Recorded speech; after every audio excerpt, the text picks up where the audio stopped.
আজকে বক্তব্যের বিষয় প্রিয় নবী মুহাম্মদ সাল্লাল্লাহু আলাইহি ওয়াসাল্লামের জীবনী। উক্ত বিষয়ের উপরে তথ্যবহুল আলোচনা করার চেষ্টা করব ইনশাআল্লাহ। হে আল্লাহ, আমাদের সকলকে শোনা, বোঝা এবং সে অনুযায়ী আমল করার তৌফিক দান করুন। সকলে বলুন আমিন।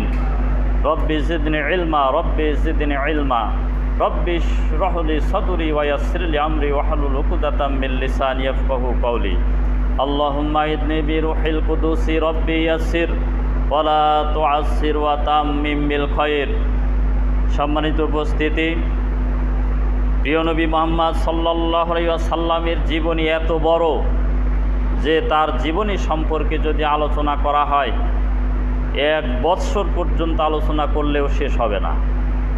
এত বড় দীর্ঘ জীবনী তার জীবনী 2 ভাগে বিভক্ত। একটি হচ্ছে মাক্কি জীবন, আরেকটি হলো মাদানী জীবন। এই 2টি জীবন নিয়ে যদি আলোচনা করা হয় 1 বৎসর আপনাদের সামনে খুতবা দিতে হবে। 1 বৎসর দিলেও শেষ হবে কিনা জানি না। তার সম্পর্কে কোরআন এবং হাদিসে যে বর্ণনা এসেছে, যতগুলো যুদ্ধ হয়েছে, এ সম্পর্কে বলতে গেলে বহু সময়ের প্রয়োজন। ইনশাল্লাহ আপনাদের সামনে পর্যায়ক্রমে বিষয়গুলো তুলে ধরার চেষ্টা করবে ইনশাল্লাহ। রাসূলুল্লাহ সাল্লাল্লাহু আলাইহি ওয়াসাল্লাম এমন একজন মানুষ যাকে প্রেরণ করা হয়েছে এই পৃথিবীর বুকে রহমত হিসাবে। ওয়া মা আরসালনাকা ইল্লা রাহমাতাল লিল আলামিন, সূরা আম্বিয়া 107 নম্বর আয়াত। আমি তোমাকে প্রেরণ করেছি বিশ্ববাসীর জন্য রহমত হিসাবে। ওয়া মা আরসালনাকা ইল্লা কাফফাতান লিন্নাসি বাশিরা ওয়া নাযিরা ওয়ালাকিন আকসারান নাসি লা ইয়ালামুন, সূরা সাবা 28 নম্বর আয়াত। আমি তোমাকে সমগ্র মানব জাতির প্রতি প্রেরণ করেছি সুসংবাদদাতা এবং সতর্ককারী রূপে। ওয়ালাকিন্না আকসারান নাসি লা ইয়ালামুন, কিন্তু অধিকাংশ মানুষ তা জানে না।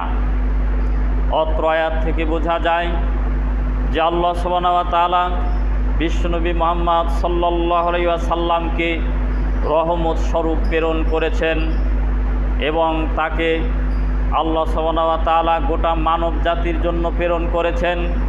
তাকে সুসংবাদদাতা এবং সতর্ককারী রূপে তাকে প্রেরণ করা হয়েছে। আকসারান নাসা লা ইয়ালামুন, কিন্তু অধিকাংশ মানুষ জানে না।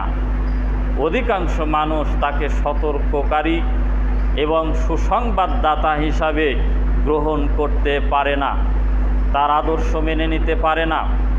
এই আয়াতগুলোর ব্যাখ্যায় ইবনে আব্বাস রাদিয়াল্লাহু তাআলা আনহু বলেন, ফাআরসালাহু ইলাল জিন্নি ওয়াল ইনস, আল্লাহ তাআলা তাকে জিন এবং ইনসানের প্রতি প্রেরণ করেছেন।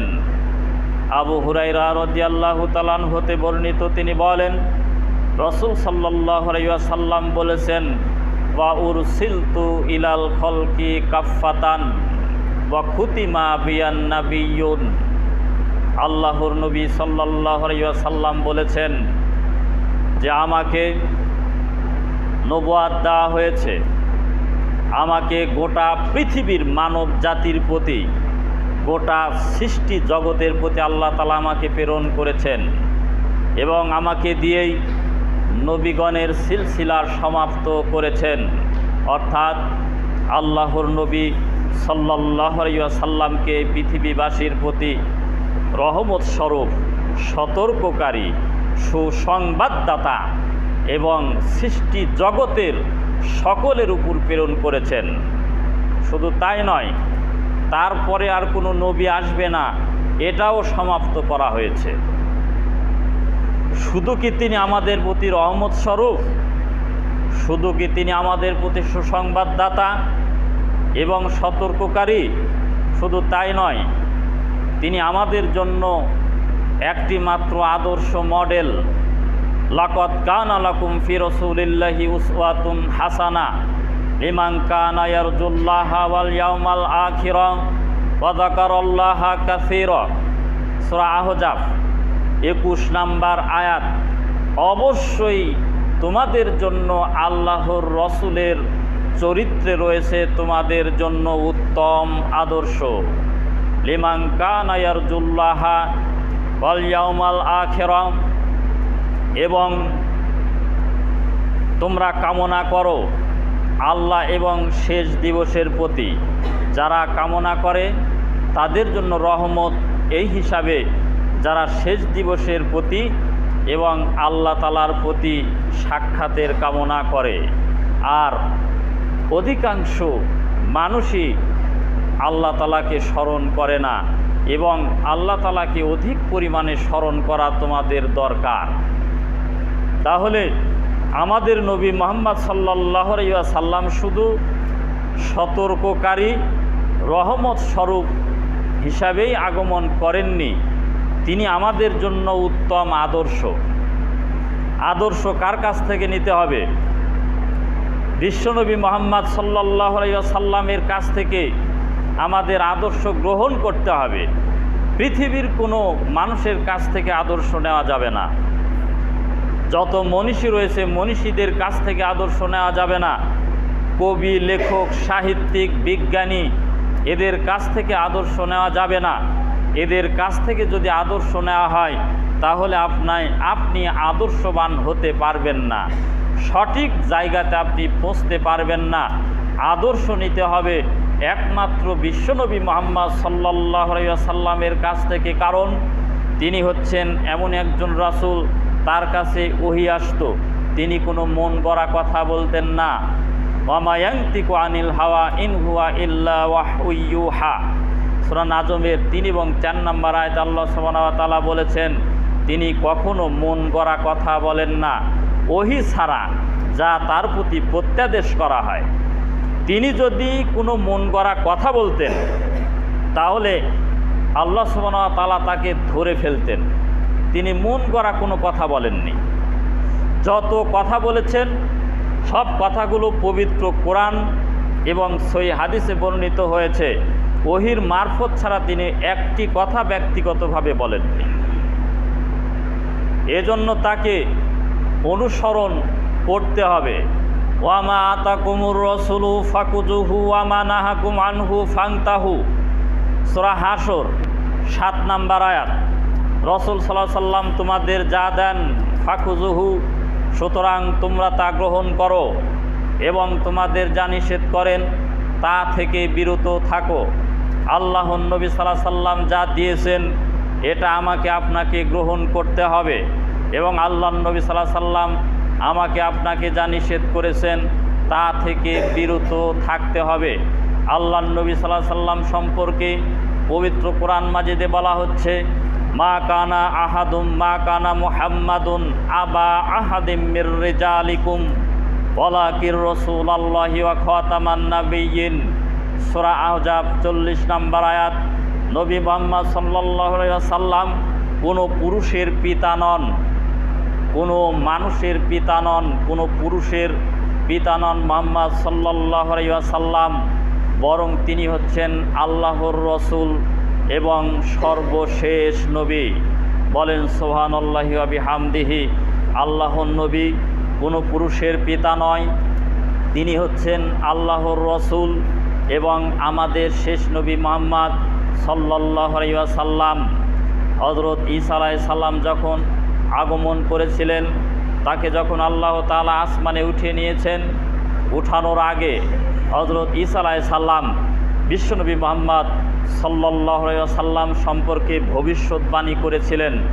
তিনি তার জাতিকে বলেছিলেন ওয়াইস ক্বালা ঈসা ইবনু মারইয়ামা ইয়া বানি ইসরাঈলা ইন্নী রাসূলুল্লাহি ইলাইকুম মুসাদ্দিকাল লিমা বাইনা ইয়াদাইয়া মিনাত তাওরাতি ওয়া মুবাশশিরাম বিরাসূলিন ইয়াতিম মিন বাদি ইসমুহু আহমদ। সূরা সফ 6 নম্বর আয়াত।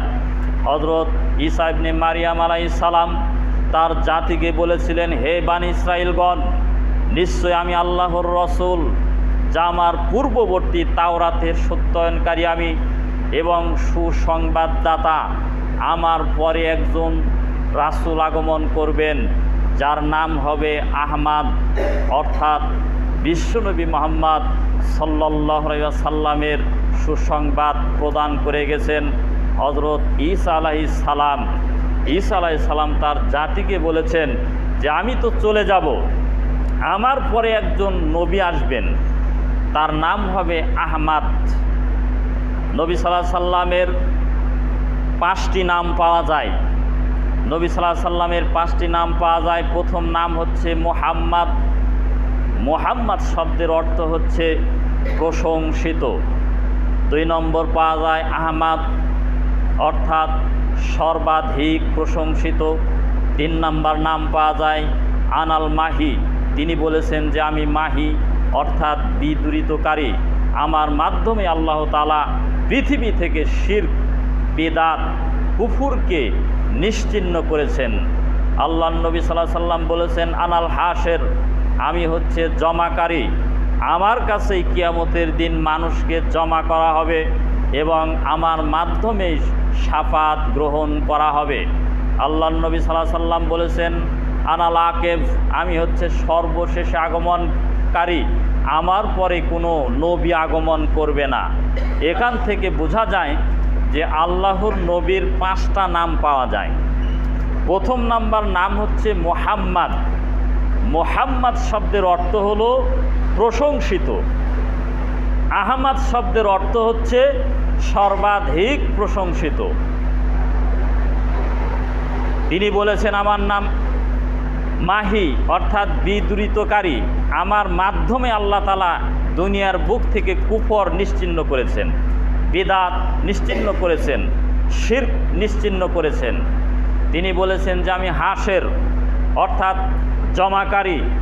আমার কাছেই কিয়ামতের দিন মানুষকে জমা করা হবে এবং আমার মাধ্যমেই আল্লাহ তাআলার কাছে সুপারিশ গ্রহণ করা হবে।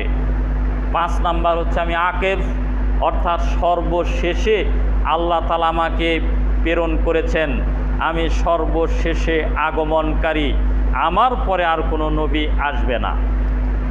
তিনি বলেছেন লা নাবিয়া বাদি, আমার পরে কোনো নবী আসবে না। আমার পরে যারা নবী হিসাবে দাবি করবে তারা ভণ্ড নবী, তারা হলো কাজ্জাব, তারা হলো মিথ্যাবাদী। কারণ রাসূল সাল্লাল্লাহু আলাইহি সাল্লামের আগমনের পর থেকে নবী আগমনের সিলসিলা বন্ধ করে দেওয়া হয়েছে। তো নবী মুহাম্মদ সাল্লাল্লাহু আলাইহি সাল্লাম যে পৃথিবীতে আসবেন পূর্ববর্তী তাওরাত কিতাবে বর্ণিত হয়েছে। এই তাওরাত কিতাব নাজিল হয়েছে হযরত মূসা আলাইহিস সালামের উপর। ইনজিল কিতাব নাজিল হয়েছে ঈসা আলাইহিস সালামের উপর। এই ঈসা আলাইহিস সালামের উপর যে কিতাব অবতীর্ণ হয়েছে ইনজিল কিতাব, এই ইনজিল কিতাবেও তার সম্পর্কে বর্ণনা এসেছে এবং ঈসা আলাইহিস সালাম বলে গেছেন যে আমার পরে একজন রাসূল দুনিয়াতে আসবেন, তার নাম হবে আহমদ। বিশ্বনবী মুহাম্মদ সাল্লাল্লাহু আলাইহি ওয়াসাল্লাম এমন একজন নবী এবং রাসূল, তার কাছেই, তার মাধ্যমেই সুপারিশ গ্রহণ করবেন মহান আল্লাহ তাআলা। বলেন সুবহানাল্লাহি ওয়া বিহামদিহি। নবী করিম সাল্লাল্লাহু আলাইহি ওয়াসাল্লাম জন্মগ্রহণ করেছেন বিশিষ্ট বংশ, সম্মানিত বংশ, কুরাইশ বংশের হাশেম গোত্রে। তিনি জন্মগ্রহণ করেছেন 9 রবিউল আওয়াল সোমবারে। অনেকেই বলে যে 12ই রবিউল আওয়ালে তিনি জন্মগ্রহণ করেছেন, তবে 12ই রবিউল আওয়াল সম্পর্কে সঠিক তথ্য জানা যায় না। তবে সঠিক জ্যোতির্বিজ্ঞানীদের মতামতে প্রমাণিত হয় যে আল্লাহর নবী সাল্লাল্লাহু আলাইহি সাল্লাম জন্মগ্রহণ করেছেন 9ই রবিউল আওয়াল সোমবারে এবং তিনি মৃত্যুবরণ করেছেন 12ই রবিউল আওয়াল সোমবার। তার জন্মটাও ছিল সোমবারে, মৃত্যুও ছিল সোমবারে। তিনি জন্মগ্রহণ করেছেন 9 রবিউল আওয়াল সোমবার, মৃত্যুবরণ করেছেন 12ই রবিউল আওয়াল সোমবারে। তিনি বিশিষ্ট বংশ, কুরাইশ বংশে, সম্মানিত বংশে তিনি জন্মগ্রহণ করেছেন। তার পিতার নাম হচ্ছে আব্দুল্লাহ, তার মাতার নাম হচ্ছে আমেনা, তার দাদার নাম হচ্ছে মুত্তালিব, তার দাদির নাম হচ্ছে ফাতেমা, তার নানার নাম হচ্ছে ওয়াহাব এবং তার নানির নাম হচ্ছে বাররা। তাহলে তার জন্মবৃত্তান্ত সম্পর্কে জানা গেল যে তার দাদা আব্দুল মুত্তালিব, তার মাতা হচ্ছে আমেনা, তার পিতা হচ্ছে আবদুল্লাহ, তার নানার নাম হচ্ছে ওয়াহাব, নানির নাম বাররা, তার দাদির নাম হচ্ছে ফাতেমা। তিনি মক্কার মধ্যে সবচেয়ে সম্মানিত বংশে জন্মগ্রহণ করেছেন। নবী করিম সাল্লাল্লাহু আলাইহি সাল্লাম যখন জন্মগ্রহণ করেন, জন্মগ্রহণ করার পরে তার দাদা আব্দুল মুত্তালিব এই ছোট বাচ্চাকে নিয়ে তিনি মক্কার ঘরে প্রবেশ করেন। মক্কার ঘরে প্রবেশ করে তার দাদা আব্দুল মুত্তালিব দোয়া করেন, হে আল্লাহ, এই সন্তানকে আপনি সম্মানিত করুন, বরকতের জন্য দোয়া করেন। এবং তিনি আব্দুল মুত্তালিব তার নাতির নামকরণ করেন মুহাম্মদ, অর্থাৎ প্রশংসিত, এই নামকরণ করেন এবং আকিকা দেন। আকিকা দেন সপ্তম দিনে। কোন দিনে? সপ্তম দিনে মুহাম্মদ সাল্লাল্লাহু আলাইহি সাল্লামের আকিকা করেন এবং কুরাইশ বংশের লোকদেরকে দাওয়াত করে খাওয়ান। তো কুরাইশ বংশের লোকজন তার বাড়িতে আসে, আব্দুল মুত্তালিবের বাড়িতে এসে খাওয়া দাওয়া করেন। খাওয়া দাওয়া করার পরে জিজ্ঞাসা করেন সন্তানের নাম কি। তো তখন বলা হয় যে মুহাম্মদ। এবং স্বপ্নযোগে তার মাতা আমেনা স্বপ্নে ফেরেশতার মাধ্যমে তাকে জানানো হয়, তার মাতা তার নামকরণ করেন আহমদ, অর্থাৎ সর্বাধিক প্রশংসিত। মক্কার লোকেরা আজব হয়ে যায় যে নতুন নাম, কারণ এই ধরনের নামকরণ পূর্ব যুগে মক্কার মানুষেরা নামকরণ করত না। তারা বিভিন্ন দেবদেবীর নামে, দেবদেবীর সংস্পর্শে আসবে এরকম বাক্য দিয়ে, এরকম শব্দ দিয়ে তাদের সন্তানের নামকরণ করতেন। কিন্তু যখন মুহাম্মদ এই নামটি শুনেছে, শোনার পরে তারা বিস্ময়কর মনে করেছে। তারা বলেছে যে মুহাম্মদ নাম, এ নাম তো কখনো শুনিনি। তো বিশ্বনবী মুহাম্মদ সাল্লাল্লাহু আলাইহি সাল্লামের আকিকা হয়েছে সপ্তম দিনে। আকিকা সপ্তম দিনে আপনাকে দিতে হবে, এটাই সহিহ হাদিস। আপনার 14 দিনে, 40 দিনে কিংবা জীবনের শেষ যে কোনো সময়ে যে আকিকা দেওয়া হয়, এটা দিলে হতে পারে, কিন্তু সপ্তম দিনে আকিকা দিলে যে মর্যাদা সম্মান রয়েছে, এই সম্মান আপনার সন্তান কখনো পাবে না। কারণ বিশ্বনবী মুহাম্মদ সাল্লাল্লাহু আলাইহি সাল্লাম যখন জন্মগ্রহণ করেন, তার পিতা আবদুল্লাহ ইন্তিকাল করেন। মায়ের গর্ভে যখন থাকেন বিশ্বনবী মুহাম্মদ সাল্লাল্লাহু আলাইহি সাল্লাম, তখন আবদুল্লাহ ইন্তিকাল করেন। বিশ্বনবী মুহাম্মদ সাল্লাল্লাহু আলাইহি সাল্লামের মাতা ইন্তিকাল করেন যখন রাসূল সাল্লাল্লাহু আলাইহি সাল্লামের বয়স 6 বছর। 6 বছরে যখন পদার্পণ করেন, তার মাতা ইন্তিকাল করেন। 8 বছর বয়স যখন নবী সাল্লাল্লাহু আলাইহি সাল্লামের, তখন তার দাদা আব্দুল মুত্তালিব ইন্তিকাল করেন। তখন দায়িত্বভার এসে যায় আবু তালেবের নিকট। আবু তালেব তখন তাকে দেখাশোনা করেন, লালিত পালিত করেন। আব্দুল মুত্তালিব তাকে বলে গিয়েছিলেন যে এই সন্তানকে তোমার হাতে তুলে দিয়ে গেলাম, তুমি সযত্নে তাকে লালন পালন করবে এবং দুধ পান করান। কয়েকজন নারী তাকে দুধ পান করিয়েছেন। তার মধ্য থেকে সবচেয়ে বেশি দুধ পান করেছেন হালিমাতুস সাদিয়া। তার কাছে দীর্ঘদিন দুধ পান করেছেন। যখন তার বয়স 4র্থ বা 5ম বছরে পদার্পণ করেছেন, তখন তার বক্ষ বিদারণ হয়েছে, অর্থাৎ সিনা চাক বলে যাকে। যখন মুহাম্মদ সাল্লাল্লাহু আলাইহি সাল্লাম তার সাথী বন্ধুদের সাথে খেলাধুলা করছেন, এমতো অবস্থায় ফেরেশতা তার কাছে আসলেন। আসার পরে সেখান থেকে একটু দূরে নিয়ে গেলেন। নিয়ে যাওয়ার পরে বক্ষ ছিঁড়ে ফেললেন। ছিঁড়ে ফেলার পরে তার কলিজা জমজম কূপের পানি দ্বারা ধৌত করলেন এবং কলিজায় যে জমাট রক্ত ছিল, ওই জমাট রক্ত ফেলে দিলেন।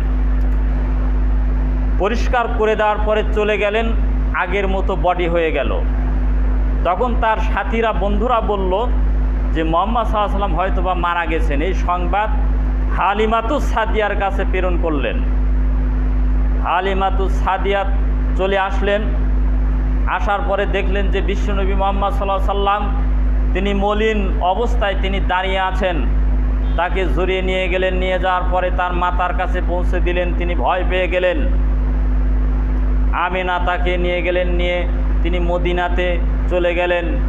মদিনাতে যাওয়ার পরে সেখান থেকে আসার পথে আমিনা ইন্তিকাল করেছেন। যখন মুহাম্মদ সাল্লাল্লাহু আলাইহি সাল্লামের বয়স 6 বছর, তখন আমিনা ইন্তিকাল করেন। বিশ্বনবী মুহাম্মদ সাল্লাল্লাহু আলাইহি সাল্লামের সিনা চাক বা বক্ষ বিদারণ হয়েছে 2 বার। একবার হয়েছে 4র্থ অথবা 5ম বছরে, আরেকবার হয়েছে মেরাজের আগে। মেরাজের আগে হয়েছে। অনেকেই এই বক্ষ বিদারণ বা সিনা চাককে অস্বীকার করেছে। অনেক আলেম এই হাদিসটাকে অস্বীকার করেছে, অথচ সহিহ মুসলিম গ্রন্থে এই হাদিস আছে। যেমন বাংলাদেশের কিছু আলেম আছে, একজন বলেছে যে নবী সাল্লাল্লাহু আলাইহি সাল্লামের সিনা চাক হয়নি, অথচ সহিহ মুসলিমের হাদিস যে নবী সাল্লাল্লাহু আলাইহি সাল্লামের সিনা চাক হয়েছে। বিশ্বনবী মুহাম্মদ সাল্লাল্লাহু আলাইহি সাল্লামের 7টা সন্তান ছিল। কয়টা সন্তান? 7টা সন্তান। এই 7টি সন্তানের মধ্য থেকে 6 জনই তার জীবদ্দশায় মারা গেছে। একজন মাত্র জীবিত ছিল, সেটা হচ্ছে ফাতেমা রাদিয়াল্লাহু তাআলা আনহা। বিশ্বনবী মুহাম্মদ সাল্লাল্লাহু আলাইহি সাল্লামের 3টি পুত্র সন্তান ছিল। একটির প্রথম সন্তানের নাম ছিল কাশেম, তাই রাসূলুল্লাহ সাল্লাল্লাহু আলাইহি সাল্লামের উপনাম রাখা হয়েছিল আবুল কাশেম। আবুল কাশেম নামকরণ কোনো মানুষের করা উচিত নয়, কারণ মুহাম্মদ সাল্লাল্লাহু আলাইহি সাল্লামের উপনামে নামকরণ করা যাবে না। 2 নম্বর ছেলে সন্তানের নাম ছিল আব্দুল্লাহ। 3 নম্বর ছেলে সন্তানের নাম ছিল ইব্রাহিম। যখন আবুল কাসেম এবং আব্দুল্লাহ মরে যায়, তখন মক্কার লোকেরা তাকে আবতার বলতো, অর্থাৎ নির্বংশ বলতো। কারণ ওই সময় আরব দেশে একটা রীতি ছিল যে যার ছেলে সন্তান মারা যেত তাকে নির্বংশ বলা হতো। তো যখন ওঠাউঠি এই 2টি সন্তান মারা গেল, মক্কার লোকেরা তাকে নির্বংশ বলতে লাগলো। তাকে নির্বংশ বলল, গালিগালাজ করলো। তখন আল্লাহ তাআলা সূরা কুরাইশ নামে সূরা আছে, এই কুরাইশ নাজিল করে তাকে সান্ত্বনা দেওয়া হয়েছে যে যারা আপনাকে নির্বংশ বলছে তারাই বরং নির্বংশ। এই 2টি সন্তান হওয়ার পরে মরে গেল, মক্কার লোকেরা তাকে নির্বংশ বলল। পরবর্তীতে আল্লাহ তাআলা আরও সন্তান দান করেছিলেন।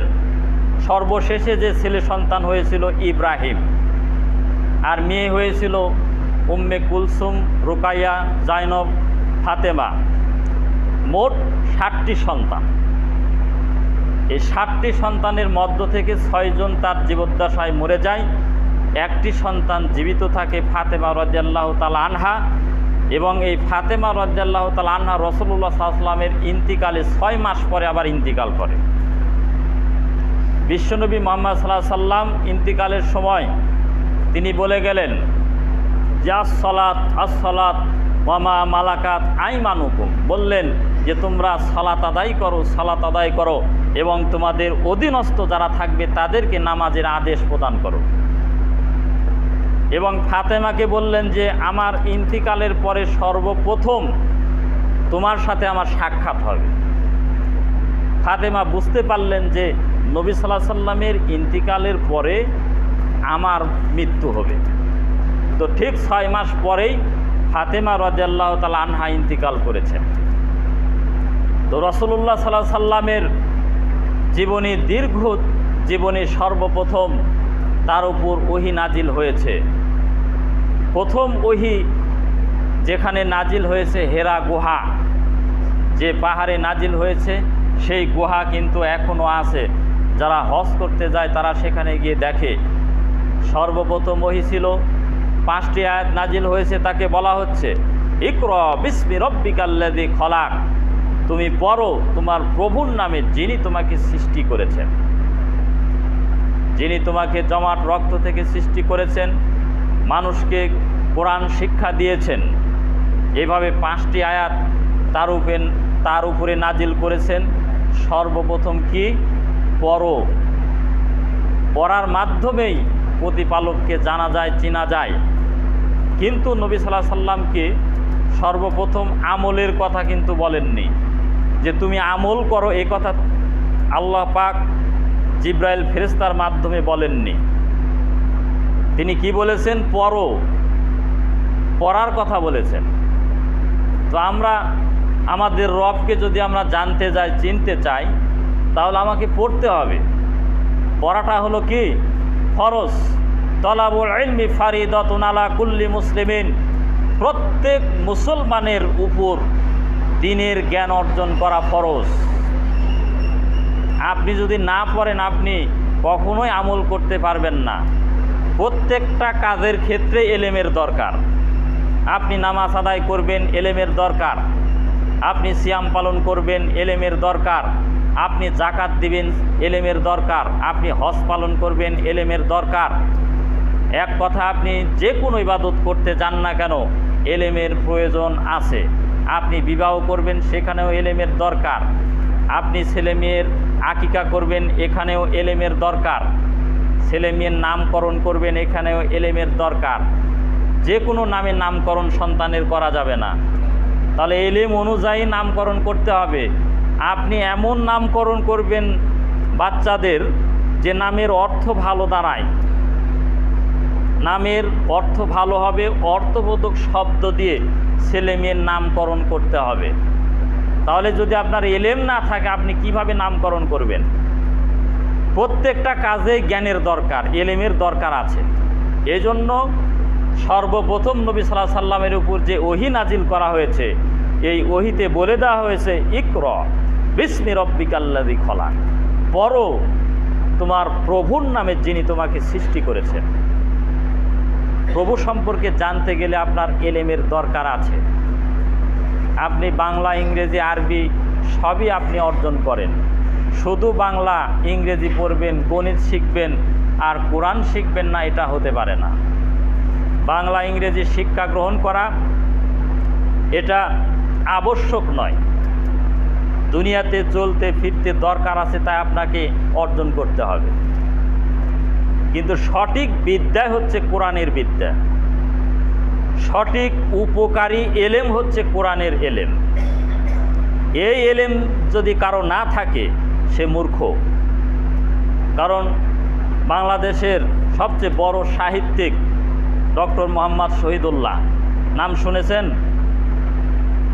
তো? ডক্টর মোহাম্মদ শহীদুল্লাহ এমন একজন জ্ঞানী ব্যক্তি ছিলেন যে উনি বাংলাদেশের একটা সম্পদ ছিলেন। তার ইন্তিকালের পর থেকে এখনও পর্যন্ত তার মতো বাংলা ব্যাকরণ তৈরি করতে পারে নাই। তিনি যে সাহিত্যিক ছিলেন, এত উঁচু মানের একজন সাহিত্যিক ছিলেন, তার ইন্তিকালের পর থেকে এখনও পর্যন্ত তার মতো করে কোনো ব্যাকরণ তৈরি করতে পারে নাই। তো তিনি বলেছেন যে কেউ যদি সুইটকেস ভরা ডিগ্রি অর্জন করে আর যদি কোরআনের বিদ্যা যদি না থাকে, সে ডাইরেক্ট মূর্খ। ডক্টর শহীদুল্লাহ একজন পণ্ডিত মানুষ, তিনি বুঝেছিলেন, তিনি জানতেন যে কোরআনের জ্ঞানই হচ্ছে সবচেয়ে উঁচু লেভেলের জ্ঞান। এই জ্ঞান অর্জনের পরে আপনাকে দুনিয়াবি জ্ঞান অর্জন করেন, সমস্যা নেই। দুনিয়াবি জ্ঞানের প্রয়োজন আছে, আপনাকে চলতে ফিরতে দরকার আছে, কিন্তু শুধু ওটাই অর্জন করবেন, এটা করবেন না, এটা হতে পারে না। আপনার পিতামাতা মরে যাবে, এই জানাজা আপনাকেই পড়াতে হবে, এলেম থাকতে হবে। এলেম না থাকলে কিভাবে আপনি পিতামাতার জানাজা পড়াবেন? সন্তানকে এজন্য সুশিক্ষায় শিক্ষিত করতে হবে, সঠিক এলেম তাদেরকে দিতে হবে। যেমন আজকে একজন ব্যক্তি মসজিদে মিষ্টি নিয়ে এসেছে, দাওয়াত করেছে এইভাবে যে তার মৃত পিতামাতা কিংবা দাদা দাদির জন্য দোয়া চাই। এখন মৃত ব্যক্তির জন্য কেউ যদি দোয়া চেয়ে খাবার নিয়ে আসে, এই খাবার ফকির মিসকিন ছাড়া কেউ খেতে পারবে না। কেন? মৃত ব্যক্তির নামে যা করা হয় সেটা হলো সাদাকা। সেটা কি? সাদাকা। আর এই সাদাকা কারা খাবে? ফকির আর মিসকিনে খাবে। এটা ফকির আর মিসকিনের হক। বুঝতে পেরেছেন? তো আপনারা যারা নামাজ পড়তে এসেছেন, এখানে কি সকলেই ফকির মিসকিন আছে? ফকির দুই একটা থাকতে পারে, মিসকিন দুই একটা থাকতে পারে। অধিকাংশ মধ্যবিত্ত পরিবারের মানুষ, প্রায় মানুষই মধ্যবিত্ত পরিবারের মানুষ আছে এখানে। তো তাহলে আপনি যে ফকির মিসকিনের হক খাচ্ছেন, এটা কি উচিত না অনুচিত? আপনি এমনি মসজিদে যে কোনো খাবার নিয়ে আসতে পারবেন, যেমন আপনার ছেলে মেয়ে পরীক্ষায় পাশ করেছে কিংবা চাকরি পেয়েছে, সে ওগুলোকে খাবার দিতে পারেন, কিংবা এমনিতে আপনি খাবার দিতে পারেন। আপনার সংসারের উন্নতির জন্য, আপনার ছেলে মেয়ের বরকতের জন্য আপনি মানুষকে খাদ্য খাওয়াতে পারেন। নিজের অসুখ বিসুখ হয়েছে, এ থেকে পরিত্রাণের জন্য আপনি মসজিদে খাবার দিতে পারেন। কিন্তু মৃত ব্যক্তির উদ্দেশ্যে যদি খাবারগুলো নিয়ে আসেন, তাহলে এই খাবার ফকির আর মিসকিন ছাড়া কেউ খেতে পারবে না। দলিল, ইজা মাতাল ইনসানু ইনকাতা আমালুহু ইল্লা মিন সালাসাতিন ইল্লা মিন সাদাকাতিন জারিয়াতিন আও ইলমিন ইউনতাফাউ বিহি আও ওয়ালাদিন সালিহিন ইয়াদউ লাহু, রাওয়াহু মুসলিম। মিশকাতে ওই হাদিস আছে, রাসূল সাল্লাল্লাহু আলাইহি সাল্লাম বলেছেন, যখন মানুষ মৃত্যুবরণ করে তার আমলনামা বন্ধ হয়ে যায়, কিন্তু তিনটি আমল খোলা থাকে। কয়টা আমল? তিনটি আমল। এক নাম্বার হচ্ছে সাদাকায়ে জারিয়া, অর্থাৎ প্রবহমান সাদাকা। প্রবহমান সাদাকা মানে আপনি মসজিদ মাদ্রাসায় টাকা দান করতে পারেন, আপনি পথের ধারে একটি টিউবওয়েল দিতে পারেন, বৃক্ষরোপণ করতে পারেন, কিংবা পুকুর খনন করতে পারেন, একটি স্কুল মাদ্রাসা প্রতিষ্ঠা করে দিতে পারেন। এটা হচ্ছে সাদাকায়ে জারিয়া। সে জীবিত থাকা অবস্থায় যদি করে খুবই ভালো। সে মৃত্যুবরণ করেছে, তার ছেলেমেয়েরা যদি ভালো হয়, এই কাজটা তার নিয়তে করবে। দেখেন হাদিসের ইবারত দেখেন, যে যখন মানুষ মৃত্যুবরণ করে তার আমলনামা বন্ধ হয়ে যায়, তিনটা আমল খোলা থাকে। একটা হলো সাদাকায়ে জারিয়া, প্রবহমান সাদাকা। দুই, এমন এলেম যার মাধ্যমে উপকার লাভ করা যায়, অর্থাৎ কোরআন হাদিসের জ্ঞান অর্জন করলো এবং মানুষকে শিক্ষা দিয়ে গেল। সে মারা গেছে, ওই ব্যক্তি যতদিন জীবিত থাকবে তার আমলনামায় সওয়াব যাবে। কিংবা একটা গরিব ছাত্রকে এলেমের ক্ষেত্রে সহযোগিতা করেছে, টাকা পয়সা নাই, গরিব মানুষ, কিন্তু এলেম কালাম শিক্ষা গ্রহণ করে, মাদ্রাসায় লেখাপড়া করে, তাকে যদি আপনি হেল্প করেন, সাহায্য করেন, তাহলে এর বিনিময়ে আপনি কবরে সওয়াব পাবেন। তিন নাম্বার হচ্ছে সৎ সন্তান, যে তার পিতামাতার জন্য দোয়া করে। আন আবি হুরায়রা রাদিয়াল্লাহু তাআলা আনহু ক্বালা রাসূলুল্লাহি সাল্লাল্লাহু আলাইহি ওয়াসাল্লাম, ইন্নাল্লাহা আযজা ওয়া জাল্লা, নিশ্চয়ই আল্লাহ তাআলা জান্নাতে লিসাহিবিল জান্নাতি, জান্নাতে তার মর্যাদা উন্নত করবেন। ফায়াকুলু আন্নালি হাযিহি, তখন সে বলবে আমার এই মর্যাদা কিভাবে হলো? তখন আল্লাহ তাআলা বলবেন, ফায়াকুলু বিস্তিগফারি ওয়ালাদিকা ওয়ালাকা, আপনার এই মর্যাদা হয়েছে আপনার ভালো ছেলে মেয়ের কারণে। আপনি মারা গেছেন, আপনার জান্নাতে মর্যাদা উন্নত হয়েছে। তখন আপনি আল্লাহকে জিজ্ঞাসা করবেন, আমার এই মর্যাদা হলো কিভাবে? তখন আল্লাহ তাআলা আপনাকে বলবেন যে আপনার এই মর্যাদা হয়েছে দুনিয়াতে আপনার ভালো ছেলে মেয়ে ছিল, তাই দুনিয়াতে আপনার নামাজি ছেলে মেয়ে ছিল, এই নামাজি ছেলে মেয়ে আপনার জন্য দান করেছে, এই নামাজি ছেলে মেয়ে আপনার জন্য দোয়া করেছে, এই নামাজি ছেলে মেয়ে আপনার জন্য ভালো ভালো আমল করে আপনার কাছে প্রার্থনা করে বলেছে, আল্লাহ আমার পিতামাতাকে মাফ করে দাও। এই কারণে আপনার জান্নাতে মর্যাদা বৃদ্ধি করে দিয়েছেন। সুবহানাল্লাহি ওয়া বিহামদিহি। তাহলে আপনারা পরিষ্কারভাবে অবশ্যই বুঝতে পেরেছেন যে আপনি মসজিদে খাবার নিয়ে আসবেন কী উদ্দেশ্যে? আপনার পরিবারের উন্নতির জন্য, আপনার ছেলে মেয়ে পরীক্ষায় পাশ করছে কিংবা বিদেশ যাবে কিংবা চাকরি পেয়েছে, এই লক্ষ্যে আপনি খাবার দিতে পারেন। কিন্তু আপনার মৃত পিতামাতা কিংবা দাদা দাদির উদ্দেশ্যে খাবার নিয়ে এসে মসজিদে দিবেন, তাহলে ওই খাবার ফকির আর মিসকিন ছাড়া কেউ খেতে পারবে না। এটা হলো হাদিস। এখন কেউ যদি মনে করে যে গায়ের জোরে বলে যে আমি খাবো, আপনি খান, সমস্যা নেই, আমার বলার দায়িত্ব আমি বললাম, আপনি খাবেন না ফেলে দিবেন আপনার বিষয়, কিন্তু এটা উচিত আপনার হবে না। তাহলে কি করবেন? আপনি যে খাবারটা নিয়ে এসেছেন মৃত পিতামাতা কিংবা দাদা দাদির জন্য, এই খাবারের বিনিময়ে টাকা নিয়ে এসে দেন, মসজিদের টাকা নিয়ে এসে দেন। এই টাকা মসজিদের কাজে লাগা দিবে, মাদ্রাসার কাজে লাগা দিবে, ওই মৃত ব্যক্তির উপকার হবে। আল্লাহ তাআলা আমাদের সকলকে বোঝার তৌফিক দান করুন, সকলেই বলুন আমিন। এ আল্লাহ তাআলা আমাদের সকলকে হেদায়েত দান করুন, সকলেই বলুন আমিন। এবং আমাদের মধ্যে যারা অসুস্থ রয়েছে